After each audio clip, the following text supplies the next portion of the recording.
भिजवलेल्या डाळीचे कुरकुरीत, खमंग, टेस्टी आणि अगदी सोप्या पद्धतीने डाळ वडे बनवूया। इथे मी 2 वाट्या डाळ भिजत घातली होती। याआधी ती 1 वाटी डाळीची रेसिपी मी दाखवली, ही बघा ही। आता डाळ एका मिक्सरच्या भांड्यामध्ये घ्या, त्यात आलं, लसूण, हिरव्या मिरच्या आणि जिरे वाटून बाजूला ठेवा। दुसऱ्या मिक्सरच्या भांड्यामध्ये पोहे असे वाटून घ्या मस्त। यूट्यूबवर डिटेलमध्ये ही रेसिपी टाकलेलीच आहे। कांदा, थोडंसं ओवा, चवीपुरतं मीठ आणि आता हे मध्येच तर हे कौटची रेसिपी दाखवली, तीही बघितली का? तीही बघा। सर्व मिक्स करा, कोथिंबीरही टाका। आता लाल तिखट, हळद तुम्हाला हवं तसं, आवडेल तसं टाका आणि तेही मिक्स करून मस्त वडे थापून घ्या असे चपटे, आणि गरम तेल करून कमी गॅसवर मस्त असे कुरकुरीत खमंग वडे तळून घ्या। तर पुन्हा एकदा सांगते की यूट्यूबवर डिटेलमध्ये ही रेसिपी आहे। चटणीची ही रेसिपी दाखवलेली आहे, ती तेथे जाऊन तुम्ही बघा।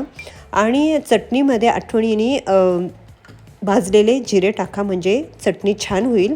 तर हे बघा, आता वडे तळून घेऊ। अगदीच कुरकुरीत, आतून खुसखुशीत होतात, खमंग लागतात आणि अगदी सोप्या पद्धतीने एकाच डाळीपासून भरपूर प्रोटीनयुक्त ही रेसिपी आहे।